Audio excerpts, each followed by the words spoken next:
What's up, you guys? Taking another look at Roaring Kitty's position from yesterday, because I was in the middle of making a video. He dropped his position and I shared a hypothesis that I don't think is accurate. So I want to walk through what I'm seeing, what it could mean, and essentially why nobody can tell definitively what's going on here. Now, a couple things. You guys have been sharing so much of the background of Roaring Kitty, the way he behaves, which is actually really useful for me. And one of the things you guys said is, hey, he seems to exercise his options a lot. Can you take another look? And absolutely. And as we take a look at this, it absolutely could be the case. But it's kind of a bit of a stretch in different ways, depending on the scenario we're looking at. But some of them are very plausible. So let's quickly recap what his position was on the 10th of June, which is long 5 million shares at $21.274. And he was long 120,000 of the 20 calls at $5.6754. Now, a couple things right out of the gate. These are big positions. When you're trading 5 million shares, 120,000 contracts of options, you don't just enter a single order to get into that position. It's something that you scale into over time. And the reason being is you don't want to bid yourself up. The other thing is, in order to get essentially reasonable fills, instead of just getting killed by submitting some sort of market order to get a fill at that, you again would scale into the position over some time. So that tells us an important fact, meaning he averaged into these positions. We can also determine that and confirm it by the fact that there's more than 2 decimals on all these prices, meaning the average price paid varied more, big positions scaled into over time, all kind of checks out. The reason why that matters is because that tells us specifically on these calls that some of the premium he paid was above this price, some of it was below this price. How much higher and how many of those contracts, we don't know. And same thing to the downside. So it makes it really, really difficult to pinpoint what the premium he would have paid on the exercised options, which is what we're using to try to determine if that's what he did. So I'll show you what I mean by that. Now, a really probable scenario here is that he could have exercised 40,010 of those 20 calls. That accounts for the number variance here. It doesn't account for the cost variance here, which is important. It could, but it doesn't outright equate, which is unfortunate, because if it did, it would have been a much easier problem, but I guess that would have been less fun, at least for me, because I like looking at this stuff. So we'll kind of walk through the math of that. Now, one of my favorite scenarios that I have to give a shout out just because it's so off the top rope is the scenario that he might have sold all 5 million shares and then exercised 90,010 options, which we'll take a look at that scenario as well. I think that's probably lower probability, much lower, but not, again, impossible. So let's take a look at some math. What I did up here is show you the original position on the 10th of June for the equities. And then the same thing on the 13th of June. Now, one important admin note is actually when you multiply his new basis of 23,4135 by 9,001,000 shares, it's crazy to use these size of a positions in GameStop for a retail trader. It's hilarious to me. But as you do that math, it actually doesn't come out to this. It comes out to like 210.74, 9 and change. The reason why that matters is because I'm using what he has here on the platform, which might account for some other costs or whatever the case is. I can't say for sure, but just noting that variance. So if we take a look at the difference between what his equity position was and what it became, we can figure out essentially how much he bought and how much he bought per share. So in this case, the cost variance between these two is 104, 374, 465. The share delta we already know is 4,001,000. So that comes out to a cost per share of $26.09. Now, let's take a look at this scenario here where we exercise 40,010 options. That essentially brings us to a slightly different number. The combined assigned or exercise basis in this case would be $25.6754. We're taking the strike price, adding the premium.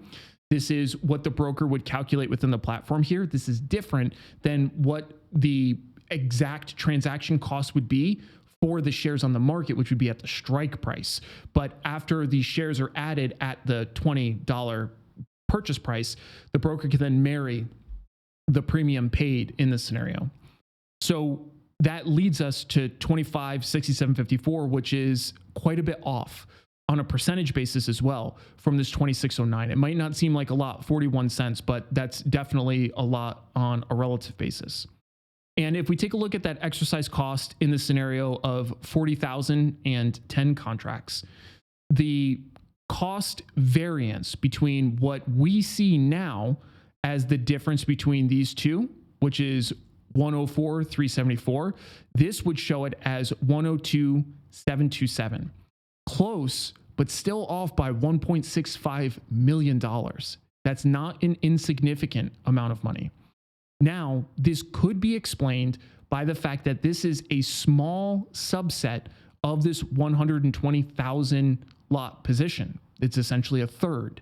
So because it's a smaller subset, depending on whether he's using first in, first out, FIFO or LIFO, last in, first out, and depending on the relative cost on the premium of the options that he happened to have exercised, this is not outside the realm of possibility for this 41 cents to come out here. It's not crazy.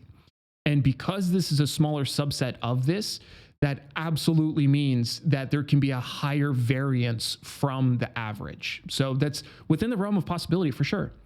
Now, another scenario somebody threw out, the crazy one I like, is exercising 90,010. The problem is the variance is massive. Now, this is wrong here. This shouldn't be comparing it just to the equity. It should be comparing the total cost in this scenario. So the total cost here would be 231,104, 275, and his cost was 210,744. So that's a big variance. I just probably wouldn't see that happening, because the other thing is it would not account well at this point, because now instead of it just being essentially a third, it becomes 3/4, right? 90,010 to the 120,000. So then the probability there of a big variance from this average price goes down. So I don't see that one quite as plausible in this scenario. So all of this is to summarize a few things. One, we don't know definitively. Two, he absolutely could have exercised some number of contracts and bought shares. He also absolutely could have simply sold all of this and then bought shares. Because if we take a look at the price of GameStop over the period that he would have been buying shares, it was trading all around essentially this exact basis, the 2609. So it's entirely possible. We don't fully know. And the impact doesn't seem to be severe, at least as of now, because when we take a look at the way that GameStop behaved today, really inside day, it had lower than average volume. This is looking at a 22-day period for the average, just to be clear. And it was mostly sale volume today. We also saw, just in terms of price, a very inside day. The range for today was 1186. The 5-day average daily range was 2524. And the 11-day average range is 3252. So pretty significantly less than those other reference periods.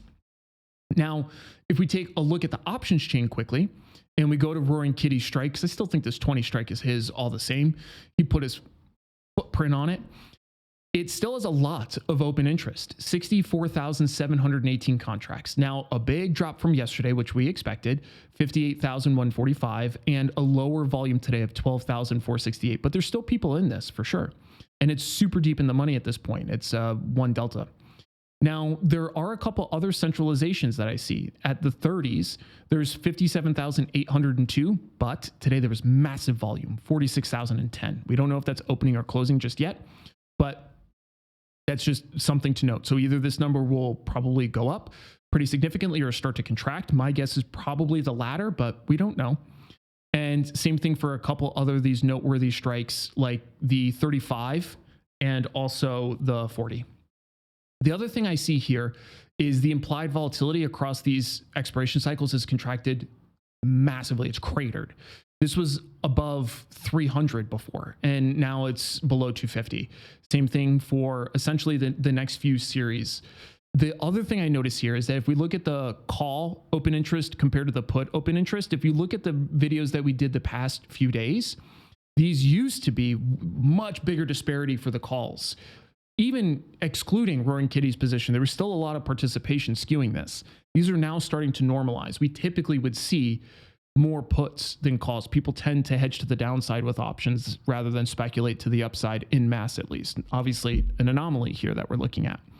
So it looks like there's still a little bit more to the story. Perhaps Roaring Kitty will let us know, but he also is the master of mirrors. He has my head in a blender trying to figure out what's going on here, and it's super fun to try to figure it out. So I'm really thankful to learn along you guys about the history of this stuff and talk about options. So thanks for sharing so much with me. If there's anything else that I can help with, or if any questions you guys have, just let me know, and see you guys later.